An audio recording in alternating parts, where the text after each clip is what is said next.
بلکہ حقیقت یہ ہے کہ اس دور میں اسلام کا آخرت کا فائدہ تو بعد میں، دنیا میں بھی اگر اچھی لائف گزارنی ہے نا تو آپ کے پاس اسلام کے علاوہ کوئی آپشن ہے نہیں، کوئی آپشن ہے نہیں۔ مزے کی زندگی گزارنے کے لیے آپ کے پاس اسلام ہی ہے، ورنہ مزے کی زندگی بھی نہیں ملے گی، کیونکہ جس مزے کی طرف غیر مسلم لوگ جا رہے ہیں وہ مزہ کم، اس میں اس کے سائیڈ ایفیکٹ بہت زیادہ ہے۔ دیکھو میں ایک مثال دیتا ہوں، ٹاپک سے تھوڑا سا ہٹ رہا ہوں لیکن بیچ بیچ میں قیام طعام آتا رہے گا۔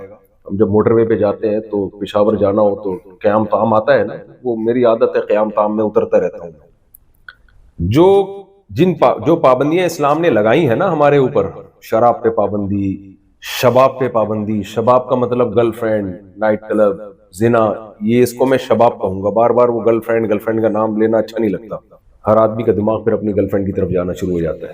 تو اس کو اردو ادب میں کہتے ہیں شباب کباب۔ کیا کہتے ہیں؟ شباب کباب۔ کباب پیٹ میں ہوتا ہے تو شباب اچھا لگتا ہے نا، اس لیے قحط میں تو شباب بھی اچھا نہیں لگتا۔ تو یہ جو مزے ہیں نا، مزے جن مزوں پہ اسلام نے پابندیاں لگائی ہیں، کچھ مزے تو وہ ہیں جو اسلام نے کہا لیگل ہے، اسلام کی نظر میں وہ مزے اڑائے جا سکتے۔ سمجھ گئے آپ کیا کہنا چاہتا ہوں؟ خواتین بھی بیٹھی ہوئی، میں زیادہ ان کو ٹینشن نہیں دینا چاہتا، یعنی نکاح کرنا آگے آپ کو سمجھدار ہے۔ اللہ نے بہت ساری نعمتیں مردوں اور عورتوں پر حلال کر دیں، کھانے کی 20 قسمیں ہم پر حلال ہیں۔ کیا خیال ہے؟ ہم ویجیٹیرین نہیں ہیں، ہم گوشت بھی کھاتے ہیں، سبزیاں بھی کھاتے ہیں، ہمارے مذہب میں سبزیاں بھی ہیں اور گوشت بھی ہے۔ اللہ ہم پہ پابندی لگا دیتا کہ گوشت نہیں کھا سکتے تو ہم ٹینشن میں آتے۔ دنیا میں بہت سے لوگ ہیں جو گوشت نہیں کھاتے، لیکن ہمیں تو گوشت کے بغیر ہمارا گزارا ہے نہیں۔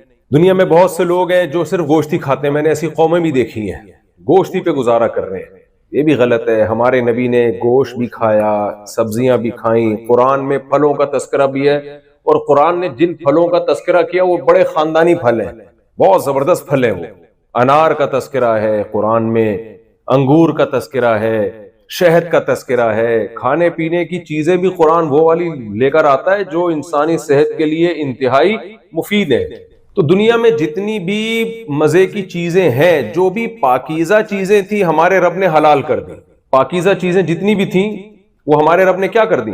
دیکھو جب میں یہاں آتا ہوں نا امریکہ کینیڈا وغیرہ میں، تو میری کوشش ہوتی ہے نظریاتی بات کروں میں، نظریاتی، کہ آپ کے پاس نا آپ کا کانسیپٹ ٹھیک ہو جائے اسلام کے بارے میں، اور آپ کو میں یہ دماغ میں گھول کے پلا کے چلے جاؤں کہ انسان کا بچہ بننے کے لیے آپ کے پاس اسلام کے علاوہ کوئی آپشن نہیں ہے، اس کے بغیر نہیں بنو گے، اور آپ کے پاس بھی اور آپ کی نسلوں کو بھی بربادی سے بچانے کے لیے آپ کے پاس یہ آپ کو فری میں، کراچی والا ہوں تو تھوڑا پھوکٹ بھی بولنے دیں، فری پھوکٹ میں آپ کو یہ ملا ہے، ماں کی گود میں اسلام ملا ہے، اس لیے اس کی قدر نہیں ہے۔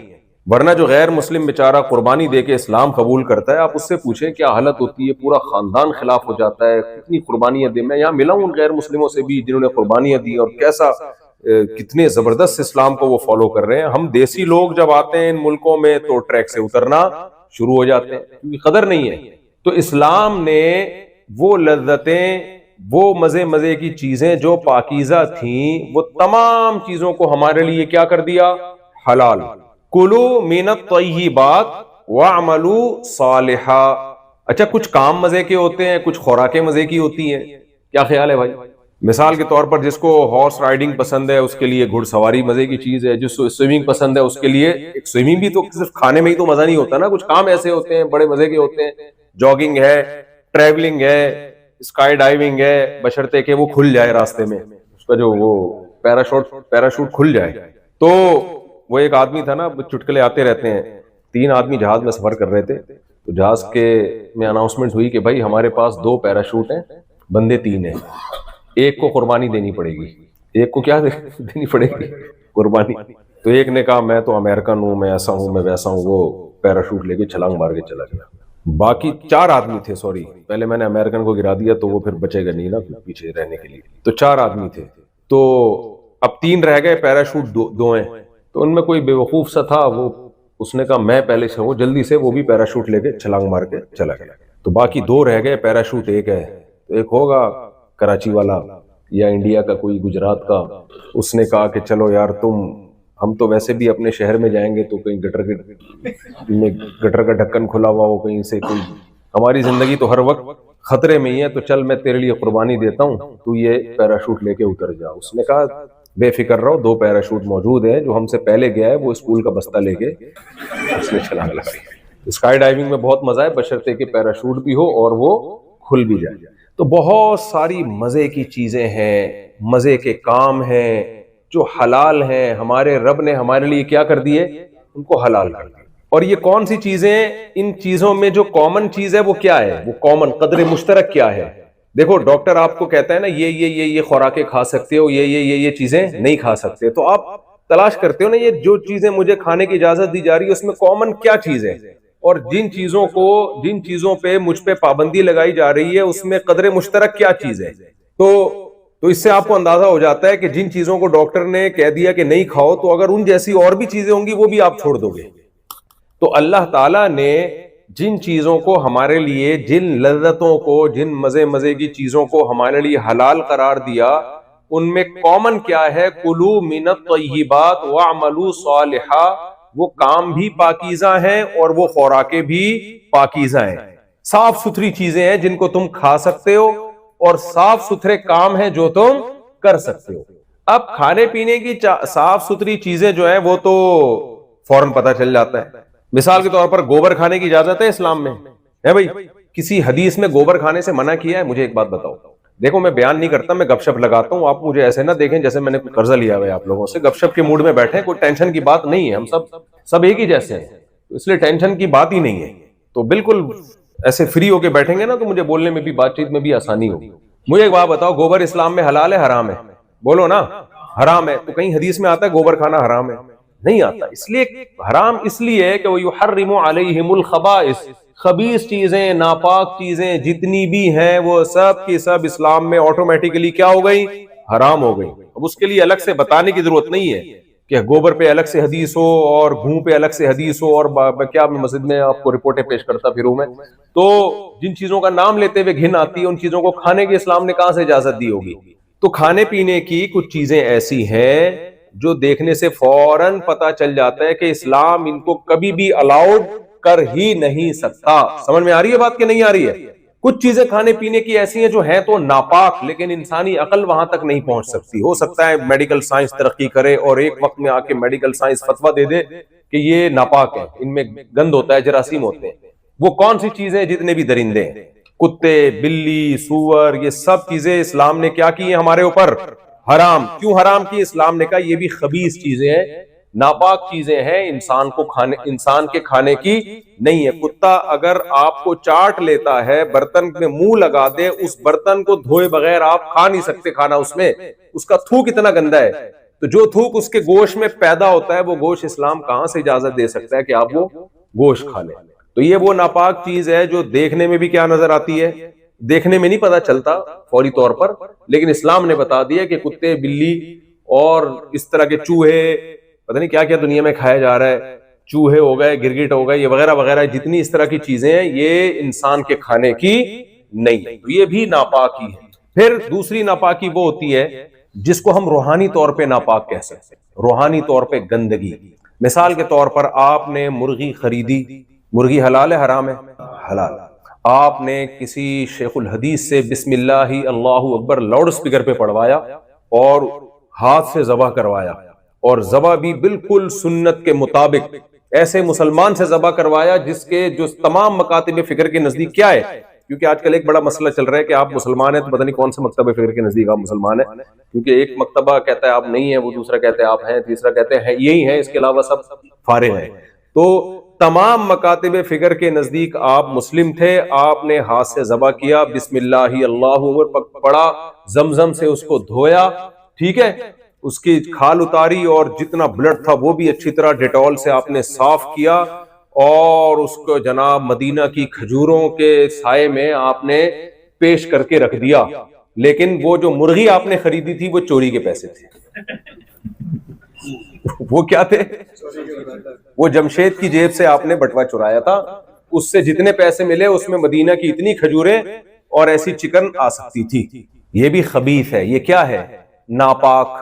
لیکن یہ ناپاکی روحانی طور پر ہے، یہ ناپاکی پاک ہو سکتی ہے، کتا پاک نہیں ہو سکتا۔ یہ ایسے ناپاک ہو سکتی ہے، کھانے سے پہلے آپ جمشید کو بتا دو بھائی میں نے تمہاری جیب سے بٹوا چرایا تھا اس سے میں نے مدینہ کی کھجوریں خریدی، زمزم خریدا اور یہ مرغی خریدی اور یہ سارے پیسے تمہارے ہیں، یا تو تم معاف کر دو یا میں تمہیں یہ پیسے دینے کے لیے تیار ہوں۔ اگر وہ معاف کر دے یا پیسے لے لے تو یہ حرام چیز فوراً ایک سیکنڈ کے اندر کیا ہو جائے گی؟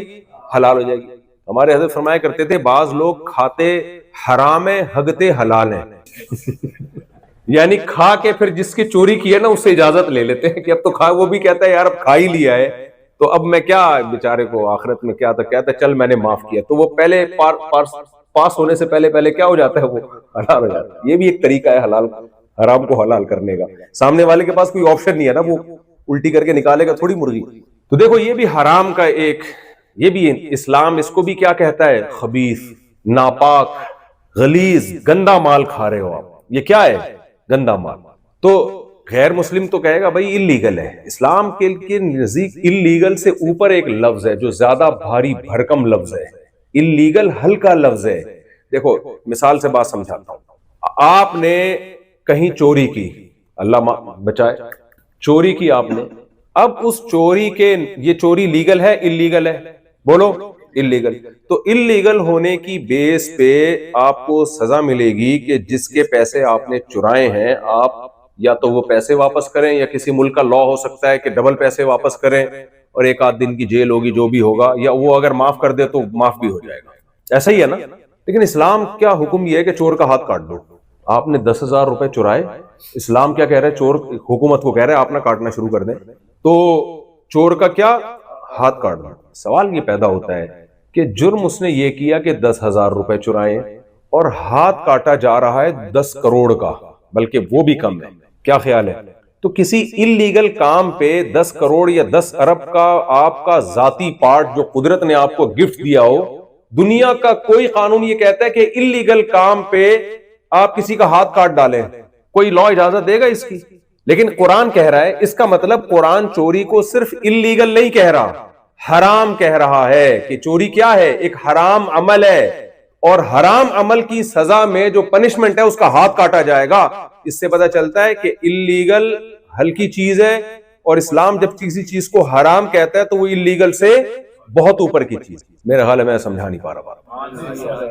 دیکھو دنیا میں جرم ہر قوم میں ناجائز ہے، ہر قوم میں جو برائی کو پسند نہیں کیا جاتا، لیکن اسلام میں جرائم کے لیے کچھ اللیگل بھی ہے، اسلام میں غیر قانونی۔ مثال کے طور پر لال بتی جل رہی ہے، آپ سگنل توڑ کے چلے گئے، اسلام کہتا ہے اللیگل کام کیا آپ نے، جو ملک کا قانون ہے وہ سزا دے، آپ کو ملنی چاہیے، بس اس سے زیادہ اسلام بھی نہیں دیتا سزا، جتنا ٹریفک پولیس والا سزا دے گا نا، اسلام اس میں مزید کوئی ایڈ نہیں کرتا کچھ۔ لیکن چوری میں اسلام کیا کہتا ہے؟ ہاتھ کٹے گا آپ کا۔ اگر آپ نے زنا کر لیا تو اسلام کیا کہتا ہے؟ اگر 4 گواہ موجود ہیں، یعنی اس کے ثبوت کے لیے شرائط سخت رکھی ہیں تاکہ لوگ جھوٹا الزام نہ لگائیں ایک دوسرے پر، لیکن اسلام حکومت کو کہتا ہے 100 کوڑے مارے جائیں، اور اگر میرڈ ہے تو سنسار کیا جائے۔ اب مجھے بات بتاؤ، ایک شخص بدکاری کرتا ہے، میرڈ آدمی، سب سے زیادہ اس کے اس عمل سے تکلیف اس کی بیوی کو ہوگی، کیا خیال ہے؟ اگر وہ پکڑا گیا، بیوی سے پوچھا جائے گا نا، یہاں گورنمنٹ کہے گی بھئی آپ کے ساتھ اس نے ناانصافی کی، آپ بتائیں کیا سزا ملنی چاہیے؟ بیگم کہتی ہے بھئی اس کو چھوڑ دو، میرا میاں ہے، چلو یار میں نے معاف کیا، میری بے وفائی کی اس نے، میرے ساتھ اس نے خیانت کی ہے، کوئی بات نہیں، میں نے کیا کیا؟ معاف کیا۔ اسلام معاف کر دے گا؟ اے بھئی اسلام کہتا ہے شادی شدہ مرد ہے اور مضبوط یعنی ثبوت سے اگر اس کا جرم ثابت ہو گیا تو گورنمنٹ پر لازم ہے کہ اس کو رجم کرے، وہ کما رہا ہے تو 100 کوڑے مارے۔ سوال پیدا ہوتا ہے، خیانت تو بیگم کے ساتھ کی ہے اور وہ معاف کر رہی ہے، اس کو تکلیف ہو نہیں رہی ہے، اس نے دل بڑا کر دیا کہ چلو یار میں نے معاف کیا اس کو، تو پھر اسلام اس کو سزا کیوں دے رہا ہے؟ بھائی وجہ اس کی یہ ہے کہ بدکاری کرنا، زنا کرنا، یہ بیوی کے ساتھ ناانصافی، بیوی کے ساتھ بے وفائی، یہ ایک پہلو ہے۔ دوسرا پہلو کیا ہے کہ یہ حرام عمل ہے، اور حرام کی ڈیفینیشن کیا ہے؟ گاڈ کی، خدا کی نافرمانی کرنا، خدا کے قانون کو توڑنا، تو اللہ کی طرف سے پنشمنٹ الگ ہوگی اس کے لیے۔ سمجھ میں آ رہی ہے بات کہ نہیں آ رہی؟ تو بھائی آپ پہلے فیصلہ کر لیں آپ مسلم ہیں یا نہیں ہیں۔ اگر آپ مسلم ہیں تو کچھ اللیگل کام تو صرف اللیگل ہی کہلائیں گے، کچھ اللیگل کام ایسے ہیں جو صرف اللیگل نہیں ہیں بلکہ اللہ نے اس کو ناجائز اور حرام قرار دیا، اس کو خبائث میں، خبیث میں داخل کیا ہے، تو اس پہ جو سزا ملے گی وہ کس کی طرف سے ملے گی؟ وہ اللہ کی طرف سے ملے گی. اور آسان مثال دے کے بس میں آگے چلتا ہوں. دیکھو قوم سمود جو تھی وہ لوگ ناپ تول میں کمی کیا کرتے تھے. آپ نے پڑھا ہوگا قرآن مجید میں اللہ تعالیٰ نے قوم سمود کی طرف وَإِلَىٰ ثَمُودَ أَخَاهُمْ صَالِحًا صالح علیہ السلام کو بھیجا. صالح علیہ السلام میں جا کے ان کو سمجھایا. پہلی بات تو یہ کہ قوم سمود میں ناپ تول کی کمی میں صالح علیہ السلام کو بھیجنے کی کیا ضرورت تھی؟ بھائی ناپ تول کی کمی سے کیا ہو رہا تھا؟ کرپشن ہو رہی تھی. کرپشن کی وجہ سے بہت سارے لوگوں کو ٹھگا جا رہا تھا, یہی ہو رہا تھا نا.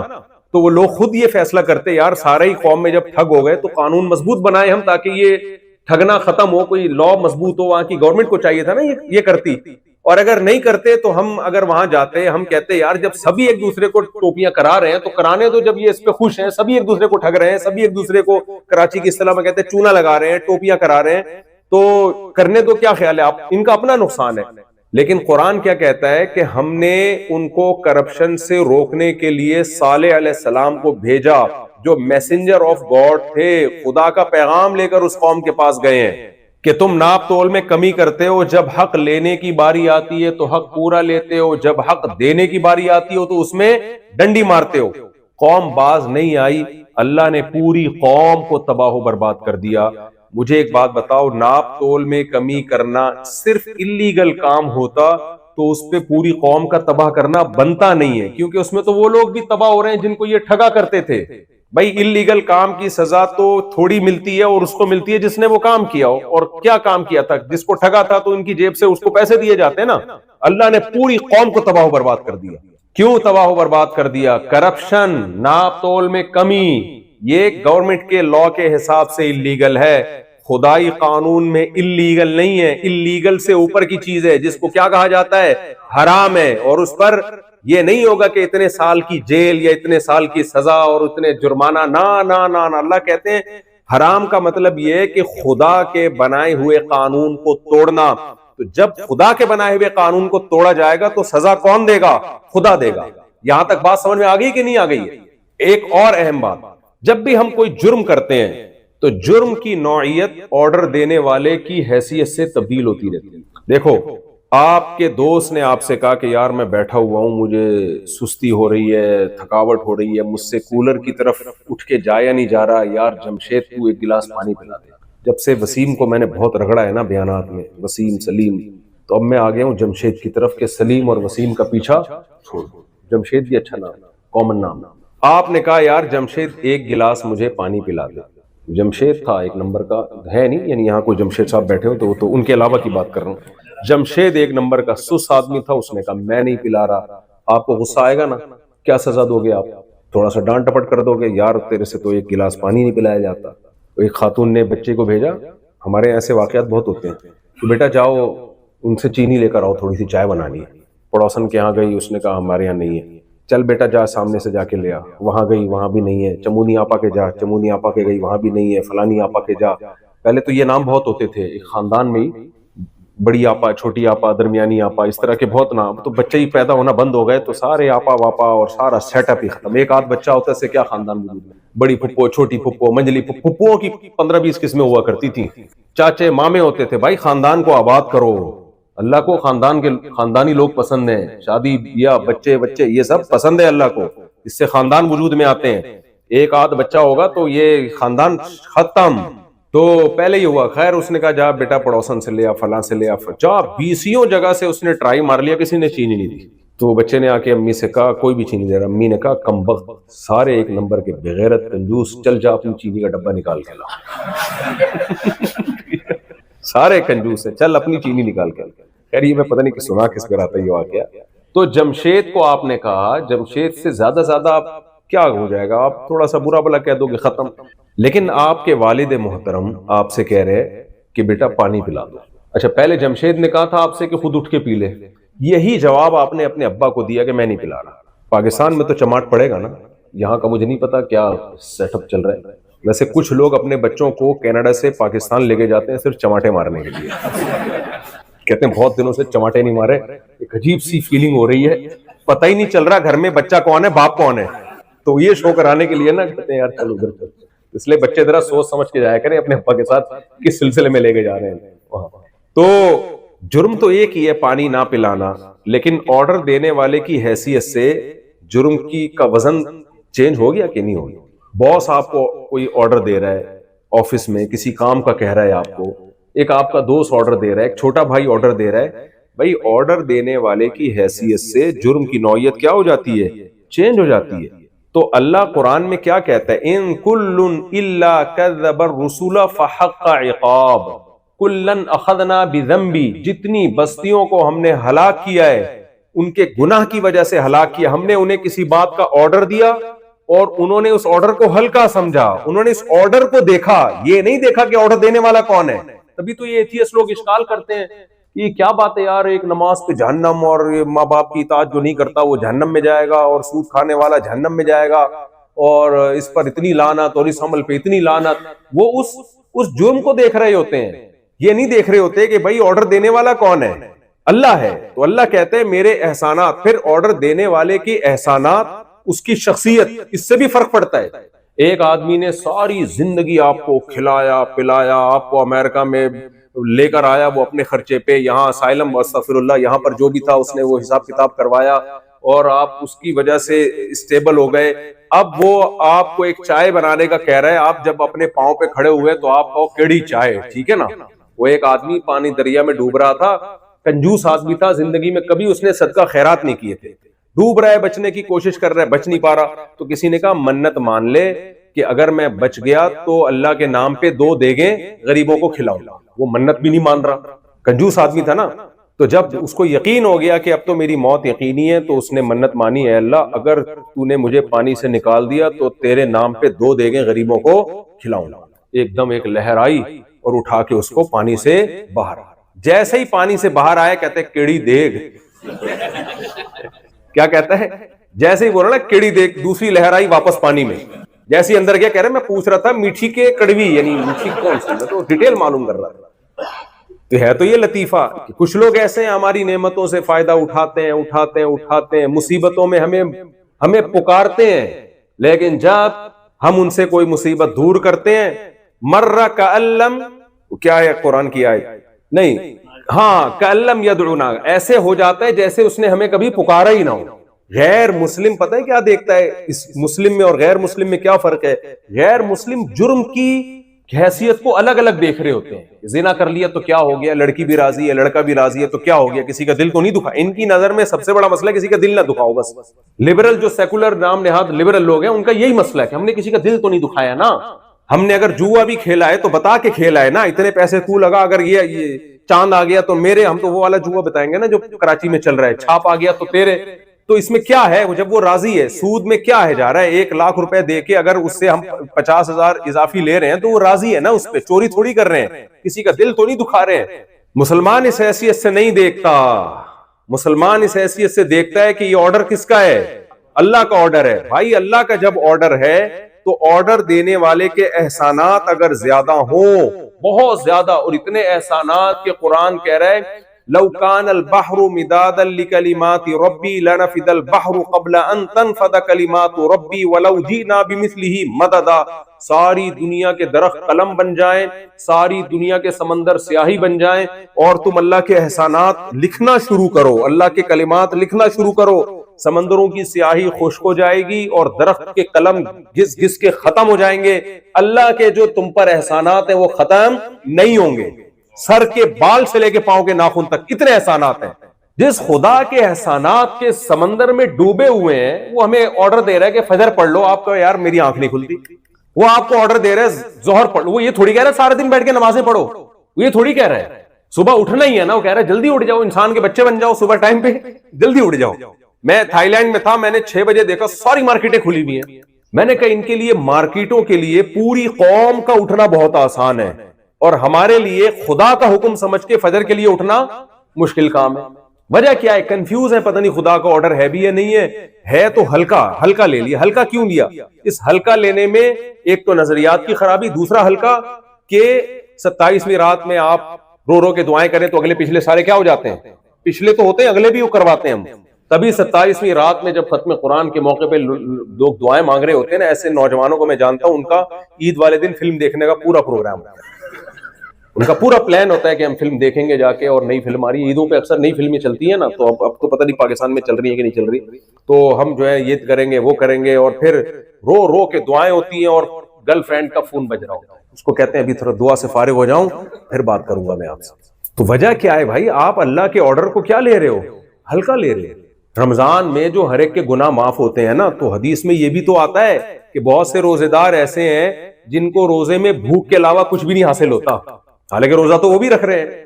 بہت سے راتوں کی عبادت کرنے والے ایسے ہیں جن کو بے خوابی کے علاوہ کچھ بھی حاصل نہیں ہوتا, یہ بھی تو ہے نا حدیث میں. تو جس کے احسانات زیادہ ہوں اس کے آرڈر کی ویلیو خود بخود بولو بڑھ جاتی ہے. اب دیکھو کسی نے آپ پہ بہت سارے احسانات کی, میں ایک مثال دے رہا تھا نا, آپ کسی کو پاکستان سے لے آئے یا انڈیا سے لے آئے اور بیچارہ بے روزگار تھا یہاں امریکہ میں, آپ نے اس کو اسٹیبل کیا وغیرہ وغیرہ وغیرہ, آپ اس سے کہہ رہے یار آج میں تھکا, وہ چائے پلا دے. وہ بہت سے لوگ ایسے ہوتے ہیں, وہ دیکھتا ہی نہیں مڑ کے, پوچھتا ہی نہیں ہے, ایسے گھننے بن جاتے ہیں جیسے پہچانتے ہی نہیں. قرضہ لینے سے پہلے اور لینے کے بعد جو حالت ہوتی ہے وہ حالت ہو جاتی ہے. آپ قرضہ لیں, کل کسی نے مجھے کہا کہ میں اتنے قرضوں میں ڈوب گیا ہوں, میرے ساتھ تھوڑی سی تعاون ہو. میں نے کہا کس سلسلے میں ڈوبے ہو؟ کہتے ہیں میں نے بہت لوگوں سے, میں نے یعنی کاروبار کے سلسلے میں قرضہ لیا ہے, مجھ سے کوئی مشورہ لے رہا تھا, کاروبار کے سلسلے میں نے قرضہ لیا ہے, تو اب میں کاروبار چلا نہیں, میں قرضوں میں ڈوب گیا ہوں, تو کچھ تھوڑا سا تعاون کر دیں. میں نے ساتھی سے کہا میں اگر اس کو دوں گا نا, اس نے جن لوگوں سے قرضہ لیا ہے ان کو واپس نہیں کرنا, اس نے دوبارہ سے کاروبار کرنا ہے, کیونکہ جب جیب میں دھیلا نہیں تھا کمبخت تمہیں کاروبار کرنے کی ضرورت کیا تھی, دوسروں کے پیسوں پہ کھیل رہے ہوتے ہیں.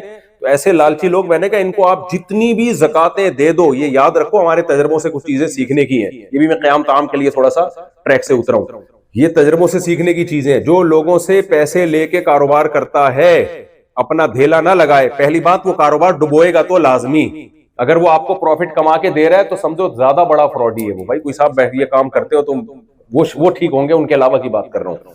ہاں, تو وہ جو پیسے لے گا نا آپ سے, وہ لے کے ڈبوئے گا پہلی بات, اور اگر پروفٹ دے رہا ہے تو زیادہ خطرناک ہے, وہ اعتماد بحال کر رہے ہیں تاکہ اور زیادہ دیں, پھر آخر میں لے کے بھاگے گا وہ.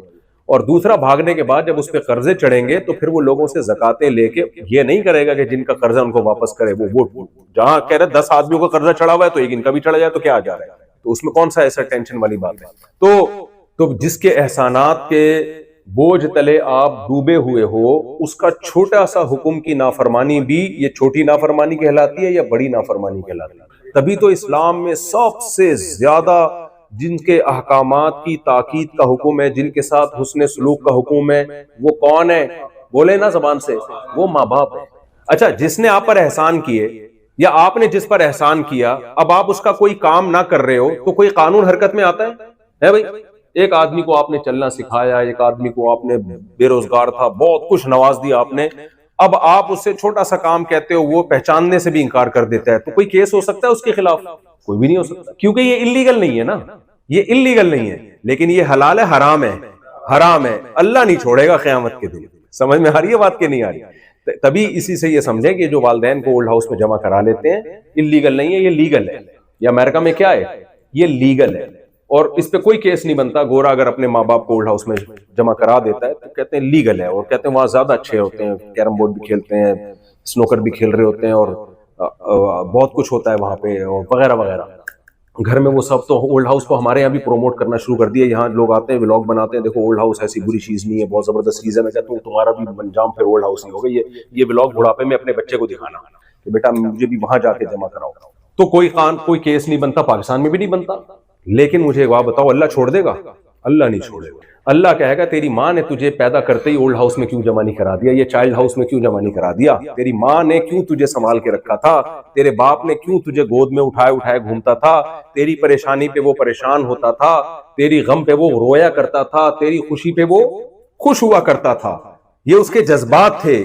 قانون اس کو اس پہ مجبور نہیں کر رہا تھا. قانون ملازموں کو مجبور, قانون ایئر ہوسٹس کو مجبور کرتا ہے کہ مجھے بٹن دباؤں تو چائے پلائے. نہیں پلائے گی, اس کی کمپنی اس کو نکال دے گی. ماں اور باپ کو کوئی مجبور نہیں کرتا, وہ اپنی محبت میں اولاد کی خدمت کرتے ہیں. اللہ یہ کہتے ہیں جس نے تمہیں بچپن میں محبت دی, جب وہ بوڑھے ہو گئے تو تم نے ان کو بھولنا نہیں ہے. اگر تم ان کو بھول گئے, تم نے اس محبت کا بدلہ نہیں دیا جو دنیا میں انہوں نے دیے بچپن میں تمہیں, تو دنیا کچھ نہیں کہے گی میں نہیں چھوڑوں گا. میں, کیونکہ یہ احسان فراموشی کی بدترین مثال ہے. جس کے احسانات زیادہ ہوتے ہیں اس کے آرڈر کی ویلیو خود بخود بڑھ جاتی ہے. تو سب سے زیادہ احسانات کس کے ہیں میرے بھائی؟ اللہ کے احسانات ہیں. اب ہونا یہ چاہیے تھا کہ اسلام نے بتایا اللہ کے احسانات ہیں، لہذا اللہ کے احکام کو فالو کرو. احسانات کا بدلہ دینے میں نا سب سے بڑی رکاوٹ ہوتی ہے آپ کے خواہشات. مثال کے طور پر آپ اسٹیبل ہو گئے، کسی نے آپ پر بڑے احسانات کیے، اب آپ کو ظاہر ہے اس کی بات، اس کا کام کرنا پڑے گا، اس کی خدمت کرنی پڑے گی. انسان اس سے جان چھڑاتا ہے، انسان چاہتا ہے کہ میں آزاد رہوں، مجھ پہ کسی قسم کی کوئی ذمہ داری نہ آئے. تو اس کا ایک طریقہ تو یہ کہ بے شرم بن کے آپ یہ کام کریں. آپ جمشید کو بول دیں تم نے مجھ پر یہ احسانات کیے تھے، ٹھیک ہے میں مانتا ہوں، لیکن میں اس کا بدلہ نہیں دوں گا، تمہیں جو اکھاڑنا ہے اکھاڑ لو. اس سے کیا ہوتا ہے؟ انسان بدنام ہوتا ہے کہ نہیں ہوتا؟ لوگ کہیں گے دیکھو احسان فراموش ہے، مانتا ہے کہ اس نے احسانات کیے لیکن بدلہ نہیں دے رہا. لیکن عزت دار آدمی ایسا نہیں کرے گا. عزت دار آدمی اگر بے شرم اور بے غیرت ہو جائے نا تو وہ یہ ماننے سے ہی انکار کر دے گا کہ جمشید کے مجھ پر احسانات ہیں، کیونکہ اس کو پتا ہے میں نے اگر یہ مان لیا، میں نے اگر یہ تسلیم کر لیا تو دنیا کہے گی کہ مانتا بھی ہے، اس کے بعد بھی اس کے ساتھ تیرا یہ سلوک ہے. تو اپنے آپ پہ اچھا لیبل لگانے کے لیے کہ ہم بہت اچھے ہیں، دنیا ہمیں اچھا سمجھے، اس کا بہترین طریقہ یہ کہ جس نے احسانات کیے اس کے محسن ہونے کا انکار کر. اب دیکھو ہم پر سب سے بڑا حق اللہ کا ہے، کیونکہ اس کے احسانات سب سے زیادہ احسانات کس کے ہیں؟ لیکن جب اللہ کے احسانات ہم پر بہت زیادہ ہیں تو اللہ جو مطالبہ ہم سے کرے گا، ہمارا ریلیشن سب سے زیادہ مضبوط کس سے ہونا چاہیے؟ اللہ سے ہونا چاہیے. سب سے زیادہ راضی کرنے کی فکر ہم کس کو کریں؟ اللہ کو، جس نے ہمیں بنایا.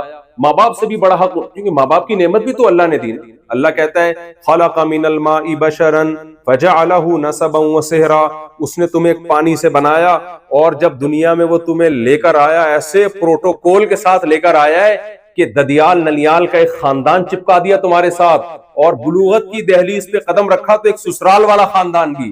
3 خاندانوں میں اس غلیظ پلید پانی کو جو کپڑے پہ لگ جائے تو نماز نہیں ہوتی، اس پانی کو یہ پروٹوکول دیا دنیا میں لاتے ہوئے اللہ تعالیٰ نے. تو جتنا یعنی ماں باپ سے بھی بڑا، ماں باپ کی نعمت دینے والے بھی کون ہیں؟ اللہ ہے. تو انسانیت کو اس پہ جمع ہونا چاہیے تھا کہ سب سے پہلے ہم نے اگر کسی ذات کو خوش رکھنے کی کوشش کرنی ہے تو وہ کون سی ذات ہونی چاہیے؟ خدا ہونا چاہیے. لیکن انسان ڈیڑھ ہوشیار. انسان کیا نکلا؟ ڈیڑھ ہوشیار. جو شہوت پرست ہے نا، اس کی خواہشات کا ایک سمندر ہے.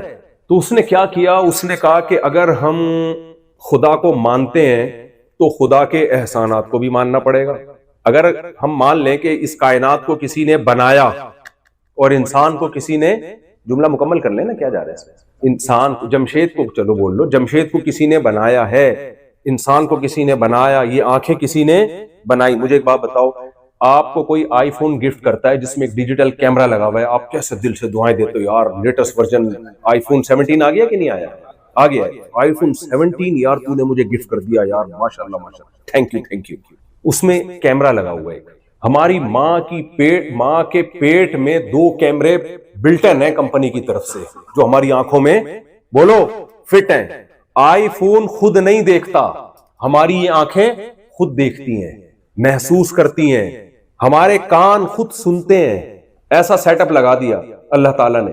مجھے ایک بات بتاؤ، ایک آدمی آپ کے ہاتھ میں بہت ہی بہترین ایچ ڈی کیمرہ ہو، بہت ہی بہترین، بڑی بڑی فلموں میں استعمال ہوتا ہو، کروڑوں روپے کا آپ کے پاس تھا، وہ کہتا ہے ایک ڈاکو آیا، کہتا ہے یا تو اپنا یہ والا ڈیجیٹل کیمرہ دے دے یا یہ والا دے دے، آپ کون سا دو گے؟ وہ کروڑوں روپے کا جو کیمرہ ہے نا آپ کا، وہ یہ لے جانے کی اجازت نہیں ہے. تو کون سا والا قیمتی ہوا؟ یہ موبائل والا قیمتی ہوا، یہ جو کھوپڑی میں فٹ ہے یہ والا قیمتی ہوا. اچھا، وہ کہتا ہے کہ یہ کروڑوں روپے کے 10 کیمرے تیرے پاس رکھے ہیں، یا تو یہ دے دے یا دونوں میں سے ایک دے دے، یہ والا ایک دے دو گے آپ اس کو. دونوں خربوں روپے سے زیادہ کی قیمت والے کیمرے ہیں جو ہماری آنکھوں میں فٹ ہیں. یہ کس کا احسان ہے بھائی؟ یہ کس نے دی آپ کو؟ اب وہ اللہ کہہ رہے ہیں ان آنکھوں کو غلط استعمال مت کرو. تو بے شرمی کی بات ہے نا، یہ آنکھیں آپ غلط استعمال، اللہ کہہ رہے ہیں یہ تمہاری بیوی ہے، دیکھنے کے لیے اس کو دیکھو، آپ اس کو 100 دفعہ دیکھو، آپ بٹھاؤ، گپ شپ لگاؤ اس سے، اس کی باتیں سنو. ہم تو ذرا لبرل قسم کے مفتی، ہم کہتے ہیں اس سے گانا بھی سن لو آپ. مجھے لوگ کہہ رہے تھے میں اپنی بیوی کو گانا سناتا ہوں، مجھے سنا لے یار، بیوی کو سنا رہے، بہت نیک آدمی، اللہ تجھے حج پہ لے جائے.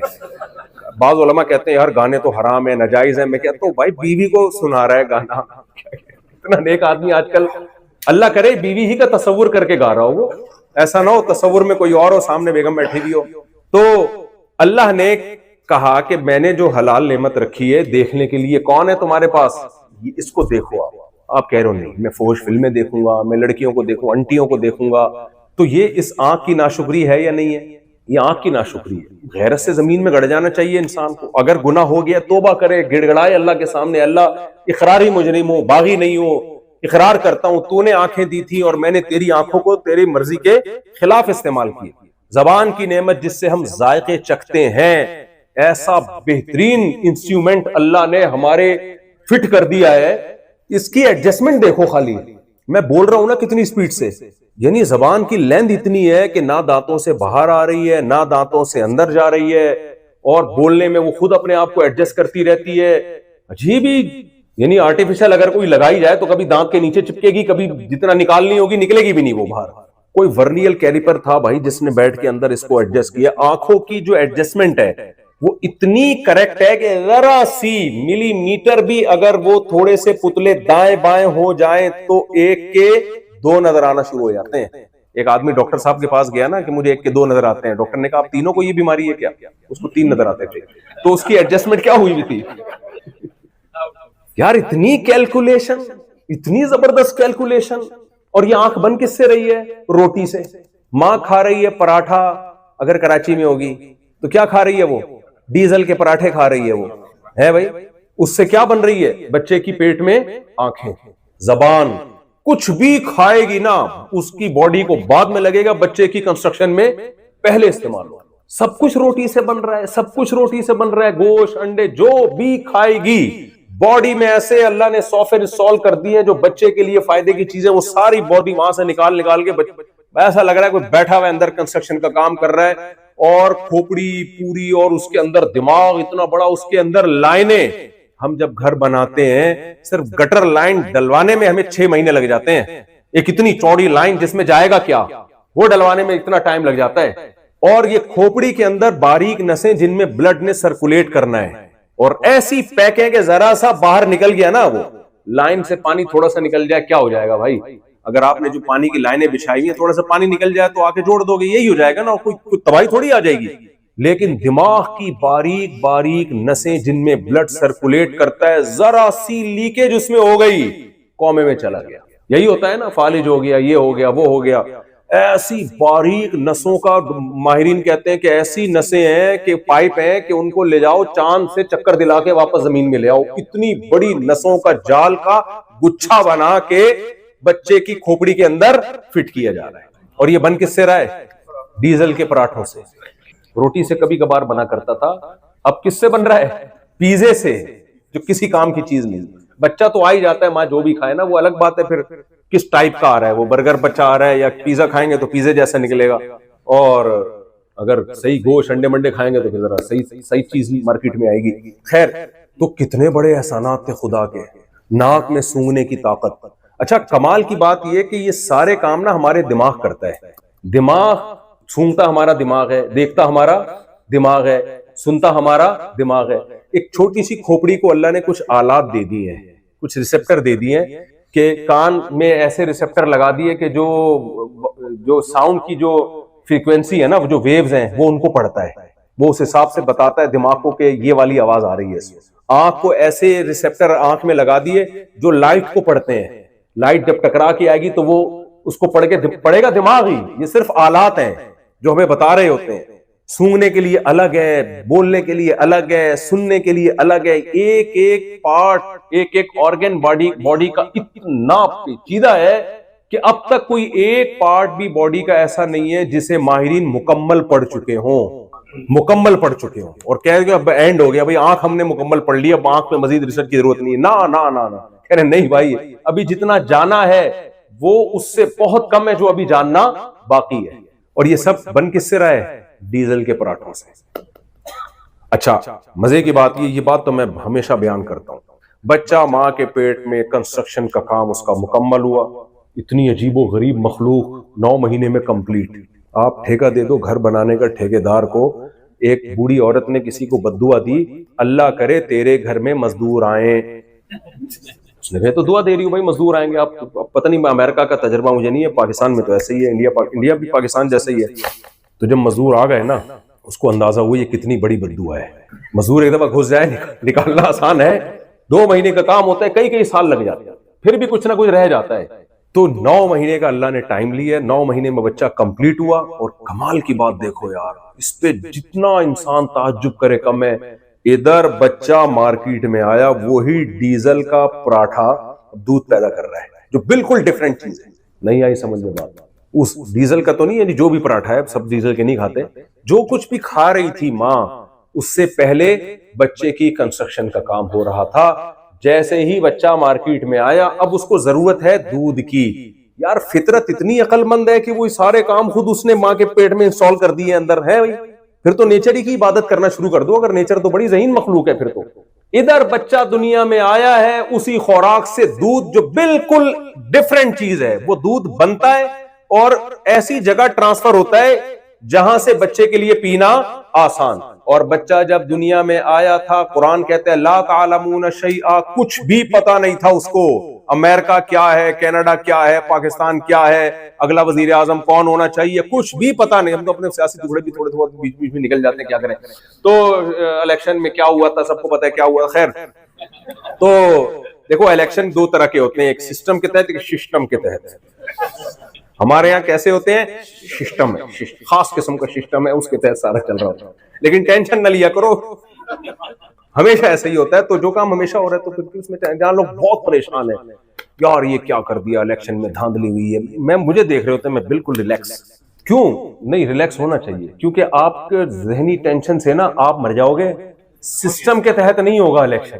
دیکھیں میرے جیسے جید علماء نے اتنا بول دیا نا سسٹم کے تحت, تو بس کافی ہے, باقی نہیں ہوگا. دیکھو میرے پاس نا GTO 125 تھی کاواساکی, 5 چھوٹے چھوٹے واقعات ہوتے, اس سے سبق بہت سیکھنے کو ملتا ہے. میں اس کی ٹینکی بھرا کے جاتا تھا, وہ پیٹرول بہت مہنگا اور روز مہنگا پہ مہنگا ہوتا جا رہا تھا. ایک دن مجھے غصہ آیا, میں نے کہا بھائی کیا مذاق لگایا ہوا یار, پھر مہنگا کر دیا. تو ایک اور بندہ بائک میں پیٹرول ڈال رہا تھا, میں نے کہا یار تمہیں ٹینشن ہی ہوئی؟ کہہ رہا اکیلے میرے لیے ہوا ہوتا تو ٹینشن ہوتی نا پوری. جب لوگ کہتے ہیں الیکشن میں یہ ہوا, مطلب پہلی دفعہ ہوا ہوتا تو ٹینشن ہوتی ہے, تو ہو ہی رہے گا کیا. ہم اپنا بیوی بچوں کو پالو بھائی, اپنے جاب کی فکر کرو, اسٹیٹ کو بچانے کی فکر کرو. اسٹیٹ پہ کوئی سمجھوتا نہیں ہوگا.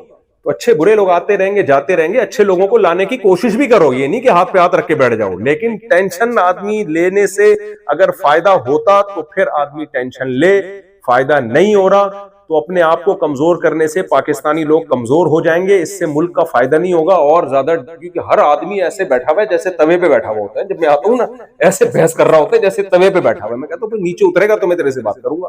تو ملک پہ تو کوئی کمپرومائز نہیں ہے نا بھائی. ملک کو تو بہرحال ہم نے, ملک کی شکست پہ خوش نہ ہو, بس ملک کی شکست پہ خوش نہ ہو. بعض لوگ اتنا دشمنی میں آگے چلے جاتے ہیں کہ ملک کو نقصان ہو رہا ہے تو اچھل رہے ہیں 2-2 فٹ. ہاں یہ غلط ہے, یہ زیادتی ہے. خیر یہ ٹاپک نہیں ہے میرا, بیچ میں اپنے مسئلے بھی میں لے آتا ہوں. تو اب دیکھو ادھر بچہ دنیا میں آیا اور ماں کی چھاتیوں میں دودھ پیدا ہو. کتنے احسانات, یہ سارے احسانات قرآن ہائی لائٹ کرتا ہے. یہ احسانات فزکس کی کتابوں میں نہیں کوئی بیان کرے گا آپ کو, کیمسٹری کی کتابوں میں بولو نہیں. کیمسٹری آپ کو یہ بتا دی کہ ہائیڈروجن کے 2 تھے, آکسیجن کا 1 مل کے پانی بن گیا, بس یہ آپ کو اللہ بتائے گا. میں ہوں جس نے آسمانوں سے تمہارے لیے پانی برسایا. قل ارأیتم ان اصبح ماؤکم غورا. دیکھو سائنسدان ہمیں یہ بتائیں گے پانی جب زمین کی تہ میں جاتا ہے تو ایک جگہ جا کے رک کیوں جاتا ہے, یہ کیوں رکتا ہے, کس قانون کے تحت رکتا ہے, یہ سائنسدان ہمیں بتا دے گا. اللہ کیا بتاتا ہے وہ یہ نہیں بتاتا. اللہ کہتا ہے بتاؤ اگر اللہ یہ اصول نہ بناتا کہ پانی ایک جگہ جا کے رک جاتا ہے تو پانی نے تو زمین میں جاتے ہی رہنا تھا. تو کیا تمہارے اندر یہ طاقت تھی کہ زمین کو کھود کے تم پانی نکال لیتے جسے تم پیتے ہو؟ یہ فزکس کے قوانین بنائے کس نے؟ ہم نے بنائے تھوڑی, ہم تو مطلع ہوئے ہیں اس پہ. بنانے والا کون ہے؟ سمندر سے بھاپ بن کے میٹھا پانی اوپر جاتا ہے, ہواؤں کے ذریعے اللہ اس پانی کو پوری دنیا میں پھیلا کے بارشیں برساتے ہیں جس سے نہریں اور کنویں آباد ہوتے ہیں. سائنس صرف آپ کو یہ بتائے گی کہ یہ ہوتا کیسے ہے, ہوتا کیوں ہے, یہ کون بتائے گا؟ اللہ. اللہ کہتے ہیں یہ میں نے نظام اس لیے بنایا تاکہ پوری دنیا میں انسانوں کو پانی ملے. سمندر کا پانی کڑوا ہوتا ہے, وہ نہیں پی سکتے. اتنے سارے احسانات اللہ تعالیٰ کے, اتنے سارے احسانات. پیدا ہوتے ہی بچہ ہوتا ہے بہت معصوم, یار ایک ایک چیز پہ آدمی غور کرے نا. چائلڈ اسکیما آپ نے ایک لفظ سنا ہے؟ بچے کے چہرے پہ خاص قسم کی لکیریں ہوتی ہیں جو بڑوں کے چہرے پہ نہیں ہوتی, اور وہ ہر جانور کے ہر انسان کے بچے پہ ہوتی ہیں. یہ آپ یوٹیوب پہ جائیں گے نا, یہ گوگل پہ سرچ کریں گے چائلڈ اسکیما, تو بچے کے چہرے پہ جو لکیریں بنیں گی بڑے کے چہرے پہ وہ لکیریں نہیں بنتی. وہ جو بچے کے چہرے پہ لکیریں بنتی ہیں اس سے بچے میں معصومیت پیدا ہو جاتی ہے, ایک ترس آنے لگتا ہے اس کے اوپر, پیار آتا ہے اس کے اوپر. جیسے جیسے بڑا ہوتا ہے وہ لکیریں مارکیٹ سے شارٹ. یار اس کے جو چہرے پہ قدرت نے لکیریں بھی بنائی ہیں نا, ڈیزائن بھی, وہ بھی دیکھو. مصور کا کام کیا ہوتا ہے, وہ چاہے تو چنگیز خان کی تصویر بھی بنا سکتا ہے جسے دیکھ کے دہشت ہو, وہ چاہے تو ایسی تصویر بھی بنا سکتا ہے جسے دیکھ کے رونا آئے. بناتے ہیں نا مصور لوگ, جو تصویر بنانے والے لوگ ہیں وہ ایسی تصویر بناتے ہیں جسے دیکھ کے پیار آئے, رونا آئے. اور کچھ ایسی تصویریں ہوتی ہیں دیکھنے سے لگ رہا ہوتا ہے چور ہے, ظالم ہے, تو چہرے پہ ایسے آپ تصویریں بنا دیں تو ایسا لگے گا جیسے کوئی خون خوار انسان ہو, مجھ پہ حملہ کرنا چاہتا ہے. یہ ہے نا, اللہ تعالیٰ نے بچے کے چہرے پر ذرا سا بھی وہ رونے کی کوشش کرے یا ہنسنے کی کوشش کرے, اس کے چہرے پہ جو جس ڈیزائن سے لکیریں بنتی ہیں وہ بڑوں کے چہرے پہ نہیں بنتی. اس سے فائدہ کیا ہوتا ہے بچے کو؟ بڑے کی طبیعت اس کی طرف جاتی ہے, بڑے کو اس پہ ترس آتا ہے, کیونکہ بچہ کمزور ہے, وہ خود سے نہیں سروائیو کر سکتا. کوئی ایسا ہونا چاہیے جو اس پہ ترس کھائے اور اس کے لیے قربانی دے. تو قدرت نے اس کے چہرے پہ جو ڈیزائن بنا دیا ہے, وہ ڈیزائن ایسا بنایا ہے کہ آپ کو اس پہ پیار آئے تاکہ اس کی حفاظت ہو. یہ ڈیزائننگ ایوالو ہونے کا نتیجہ بولو نہیں ہو سکتی, خود بخود نہیں ہو سکتا کہ پوری پینٹنگ بھی سوچو سمجھ کے کی جا رہی ہے. اب خدا کے احسانات تھے, جب ہم پیدا ہوئے اس نے آسمان سے بارشیں برسائیں, فجعلناہ سمیعا بصیرا, سنتا دیکھتا بنایا. تو ہونا تو یہ چاہیے تھا جب اللہ کے پیغمبر آئے اور انہوں نے ہمیں بتایا کہ تم پر اس نے اتنے احسانات کیے, تو ہم خوش ہو جاتے ہیں, ہم کہتے ہیں ہم تو پہلے ہی مانتے ہیں خدا کے ہم پر احسانات ہیں, اب ہم خدا کو خوش کرنا چاہتے ہیں, کیا طریقہ ہے؟ تو پیغمبر ہمیں بتاتے ہیں کہ 5 وقت نماز کی پابندی کرو, رمضان کا 1 مہینہ روزہ رکھو, زندگی میں 1 دفعہ اس کے گھر کی زیارت کرو, اور اپنے مالوں میں زکوٰۃ بھی نکالا کرو, صدقات و خیرات بھی نکالا کرو. وفی اموالہم حق للسائل والمحروم, جو لوگ اللہ کو مانتے ہیں ان کا سارا مال ان کا نہیں ہوتا, بلکہ ان کے مالوں میں ان کے رشتہ داروں کا اور ان جو محروم لوگ ہیں, جو ضرورت مند لوگ ہیں, ان کا حق ہوتا ہے. تو ہم دل کھول کے اللہ کی راہ میں خرچ کرتے ہیں. اللہ ہم تو تجھے تلاش کر رہے تھے, کوئی ہمیں بتائے کہ تو خوش کیسے ہوتا ہے. کسی اور غیر مسلم کے پاس خدا کو خوش کرنے کا کوئی مستند طریقہ موجود نہیں ہے, ہمارے پاس تو ہے, ہمیں تو اللہ بتاتا ہے کوئی ہے عبادت کا طریقہ. ان کی نظر میں وہ مستند ہے, لیکن آپ اس کو کمپیئر کریں اگر اسلام سے, تو اسلام سپیریئر نکلے گا, اس کا پلڑا بہت بھاری نکلے گا. عبادت کا جو وضو دیکھ لو, جمعے کی نماز دیکھ لو, زکوٰۃ دیکھ لو, ایک ایک چیز کو اٹھا کے دیکھو اسلام کے آرڈر. تو میرے بھائی ہمیں تو خوش ہونا چاہیے تھا کہ زنا کو حرام کر دیا, نکاح کو سنت بنا دیا, وغیرہ وغیرہ جو پورے احکامات ہیں. عورت کو پردے کا حکم دیا, عورت دل و جان سے پردہ کرتی. بھائی میرے رب نے مجھے پیدا کیا, مجھے ماں کی نعمت دی, مجھے باپ کی نعمت دی, مجھے حسن و جمال دیا اس نے. اب وہ اگر کہہ رہا ہے کہ اس حسن کو چھپاؤ, ہر غیر مرد کے سامنے ظاہر مت کرو تاکہ اس کی نگاہیں خراب نہ ہو, اس کی نگاہیں گندی نہ ہو, تو خوشی خوشی اس بات کو لینا چاہیے تھا نا, پوری دنیا کو لینا چاہیے تھا. اور جس نے یہ پیغام پہنچایا سید الانبیاء صلی اللہ علیہ وسلم, وہ کہہ رہے لا اسألکم علیہ اجرا, میں اس دعوت پر تم سے کوئی مطالبہ نہیں کرتا, میرا کوئی کمیشن نہیں ہے, فری میں. جیسے میرے بیان بھی خوب سمجھ لیں فری میں ہوتے ہیں, یہ ذہن میں رکھیں, میرے کسی بیان کے کوئی پیسے ویسے نہیں ہوتے, کیونکہ بعض لوگوں میں یہ ہوتا ہے 4 بیویاں ایسی چل رہی ہیں صاحب, ایسا نہیں ہے. تو نبی صلی اللہ علیہ وسلم کا کوئی مفاد بھی نہیں ہے پیغام پہنچانے میں, پوری قوم آپ کو مکہ سے نکالنے پر مجبور کیا. تو ہونا یہ چاہیے تھا ان سب باتوں کو دیکھ کر ہم اللہ کے دین کو دل و جان سے قبول کرتے, بلکہ پوری انسانیت قبول کرتی. لیکن انسانیت نے بڑا ظلم کیا. انسانیت نے کیا کیا؟ بڑا ظلم. میسنجر آف گاڈ پہ بھی اعتراضات شروع کر دیے. کیا اعتراضات کیے؟ ان کی تعلیمات پہ نہیں, اعتراضات یہ ہو رہے ہیں آپ صلی اللہ علیہ وسلم نے ایک 50 سال کی عمر میں 9 سال کی لڑکی سے نکاح کیوں کیا. اچھا میں بات آپ سے کہتا ہوں, زیادہ سے زیادہ اس عمل کو دنیا کے عرف کے لحاظ سے ظلم قرار دیا جائے گا نا, زیادہ سے زیادہ دنیا کے لحاظ سے, جو لوگ اعتراض کرتے ہیں, اور معاذ اللہ نقل کفر نباشت یہ مان لیا جائے کہ ظلم تھا, تو کس کے ساتھ ہوا یہ ظلم؟ معاذ اللہ سیدہ عائشہ کے ساتھ ہوا, معاذ اللہ. ایسا ہی ہے نا. تو جب وہ بالغ ہوئیں, وہ بڑی ہو گئیں, تو وہ کہہ دیتی مجھ پہ ظلم ہوا ہے, مجھے علیحدگی دے دو. مدعی سست گواہ چست کی اصطلاح آپ نے کبھی سنی ہے بھائی؟ مدعی سست گواہ چست. میں کہہ رہا ہوں اس نے میرے پیسے لیے ہیں, سوری میں کہہ رہا ہوں اس نے ان کے پیسے لیے اور یہ چپ بیٹھے ہوئے ہیں، تو لوگ کہیں گے جس کے لیے وہ تو چپ بیٹھا ہوا ہے، ان کو پتہ نہیں، تو شاید ان کا کوئی کمیشن ہوگا اس میں، ایسا ہی ہے نا. کورٹ بلا کے پوچھ رہی ہے بھائی مفتی صاحب نے دعویٰ کیا ہے کہ جمشید نے ستار کے پیسے لیے ہیں، ستار تم کیا کہتے ہو؟ ستار کہہ رہے میں کچھ بھی نہیں کہتا اس بارے میں. کورٹ اس کیس کو سنے گی؟ کورٹ کہے گی بھائی جس نے دعویٰ کیا ہے وہ ٹائم ضائع مت کرو، نکلو یہاں سے. اگر سیدہ عائشہ رضی اللہ تعالی عنہا پہ ظلم ہوا ہے، آپ کم عمر تھی تو ہمیشہ کم عمری میں ہی تھوڑی رہی ہے، بعد میں بالغ ہوئی، بڑی ہوئی. پھر سورہ حجاب میں ہمیں پتا چلتا ہے نبی صلی اللہ علیہ وسلم نے اپنی تمام بیویوں کو طلاق کا حق دیا ہے کہ اگر اس غربت میں تم میرے ساتھ رہنے پر راضی نہیں ہو تو میں تمہیں ڈیورس کا حق دیتا ہوں. یہ تو پوری امت کا اجماعی عقیدہ ہے کہ نبی صلی اللہ علیہ وسلم نے اپنی تمام بیویوں کو ڈیورس کا رائٹ دیا کہ تمہیں اختیار ہے. اور سیدہ عائشہ کو اسپیشل الگ سے اختیار دے کے یہ فرمایا کہ آپ جلد بازی کا فیصلہ مت کرو، اگر آپ کو علیحدگی چاہیے، اگر آپ کو میرے ساتھ رہنا ہے، یہ طلاق کا حق آپ کو یوز نہیں کرنا، تو جلدی جواب نہیں چاہیے، پہلے اپنے گھر میں جا کے مشورہ لے.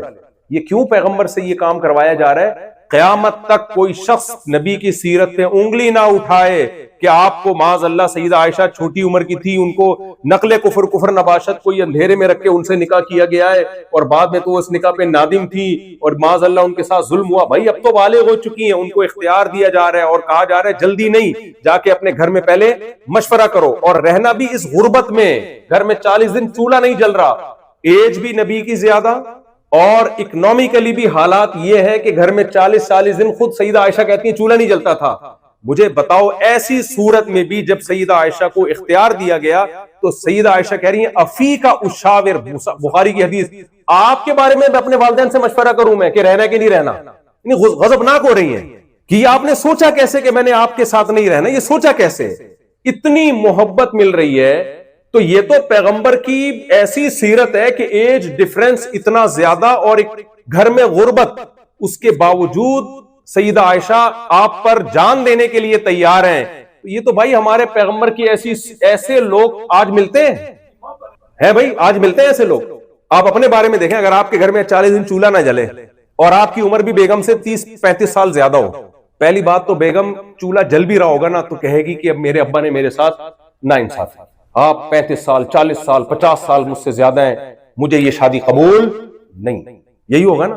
اور اگر قبول کر لی تو ساری زندگی تانے دیتی رہے گی، بس وہ تو میں نے سوسائٹی اور خاندان کی پرمپرا تھی، ہم شریف لڑکیاں ہیں، ہم بس کر لیے، ٹھیک ہے ہو گئی، گزارا چلائیں گے. کیا خیال ہے؟ اور یہ بھی جب آپ ارب پتی ہو، آپ صبح شام، ایسا ہوتا ہے بعض دفعہ لڑکی کی عمر کم ہوتی ہے، لڑکا ارب پتی ہوتا ہے تو کہتے ہیں چلو یار پتی ہے لیکن ارب بھی تو ہے نا. کیا خیال ہے؟ تو لڑکی مان لیتی ہے چلو بھائی جانے دو یار، ٹھیک ہے چلتا ہے، پیسہ بہت ہے. ہمارے نبی کے پاس تو پیسہ نہیں، خود سیدہ عائشہ اس حدیث کی راوی ہیں، اس کے باوجود اور پھر ڈیورس کا حق بھی دیا جا رہا ہے، پھر بھی کہہ رہی ہیں، اور پھر یہ بھی کہا جا رہا ہے مشورہ کرو، اس پہ غضبناک ہو رہی ہیں. فیکا اشاور، یا آپ نے سوچا کیسے میرے بارے میں؟ اور اعتراض کرنے والا کہہ رہا ہے کہ ظلم ہوا تھا. تو یہ کیا، یہ اعتراض ہے ان کا. اعتراض یہ نہیں ہے، اصل میں اعتراض یہ کہ نبی کو میسنجر آف گاڈ مان لیا تو نبی کی باتوں کو بھی ماننا پڑے، وہاں سے جان چھڑانا چاہ رہے ہیں. تو اس کے لیے ایک طریقہ تو یہ ہے، ایک طریقہ یہ نکالا ہوا ہے کہ میسنجر آف گاڈ کا انکار کرو. اب بولو آپ پیغمبر اللہ کے معاذ اللہ پیغمبر ہے ہی نہیں، پھر آپ کی ذات پہ اعتراضات کرنا شروع کر دو جو بنتے نہیں ہیں. دوسرا اعتراض جو اس سے بھی بڑا جرم کیا وہ کیا کیا؟ خدا کے وجود ہی کا انکار کر، کیونکہ خدا کو مانیں گے تو پھر آگے مسائل کھڑے ہوں گے. وہ خدا کیا چاہتا ہے، اس خدا کے احسانات کیا ہیں. جب خدا کو مانیں گے تو ماننا پڑے گا یہ آنکھیں کس نے دی ہیں؟ اللہ نے دی ہیں. پہلے زمانے میں تو یہی ہوتا تھا، بچوں کو بتایا جاتا تھا دیکھو بیٹا اللہ نے آنکھیں دی، بچہ مان لیتا بھائی اللہ نے دی ہیں تو بیٹا غلط استعمال نہیں کرنا. اچھا ابو ٹھیک ہے. وہ ایک آدمی کے، چلو زیادہ بات لمبی ہو جائے گی، بات کو سمیٹ رہا ہوں میں، بڑی دلچسپ بات تھی لیکن پھر الگ سے کبھی موقع ملے گا آپ سمجھائیں گے انشاءاللہ. ایک خاتون کا شوہر مر گیا تو روتے روتے کہہ رہی ہائے ہائے میرے میاں بہت اچھے تھے، کبھی کسی خاتون کو نظر اٹھا کے نہیں دیکھا، جب بھی دیکھا ٹک ٹکی باندھ کے دیکھا انہوں نے ہمیشہ. تو جو ہے بچے کو ہم سمجھاتے ہیں اللہ کی نعمتیں، اللہ کی نعمتیں، اللہ کی نعمتیں، یہ مت کرو، اللہ نے چوری کو حرام قرار دیا، بڑوں سے بد کلامی کو حرام قرار دیا، اللہ نے اس کو حرام قرار دیا. تو بچہ اگر وہ گناہ کرتا بھی ہے بڑے ہو کر ایک احساس جرم تو ہوتا ہے نا. لیکن انسانیت نے کیا ظلم کیا، انہوں نے کہا اللہ کو سوسائٹی سے نکالو. سارے مسائل کہاں سے کھڑے ہو رہے ہیں؟ گاڈ کی وجہ سے کھڑے ہو رہے ہیں سارے مسائل. اب نکالیں کیسے؟ نکالنا آسان نہیں ہے. پھر آنکھیں کس نے دی بھائی؟ یہ زبان کس نے دی؟ یہ ناک کس نے دی، کان کس نے دیے، ماں کی چھاتیوں میں دودھ کون پیدا کرتا ہے، آسمان سے بارشیں کون برساتا ہے، انظروا الی ثمرہ اذا اثمر، اللہ کہتے ہیں اس انار کو دیکھو، مٹی پانی گوبر کے ملاپ سے ایک انار پیدا ہوتا ہے، اس کے پھلے پھولنے کے منظر کو تو دیکھو، انار سرخ ہوتا ہے، کیسا بہترین رس اس کے اندر، اور دانے کیسی خوبصورت پیکنگ میں اور مختلف پرتوں میں، ایسا نہیں کہ ٹیڑے میڑے دانے، نہ ایک بڑی انگور کے گچھے دیکھو، کیلے کے گچھے دیکھو، سیب کے اوپر کی پرت دیکھو، اور پھر اس بیج کے اندر سافٹ ویئر کیسے انسٹال ہوئے ہوئے ہیں بھائی.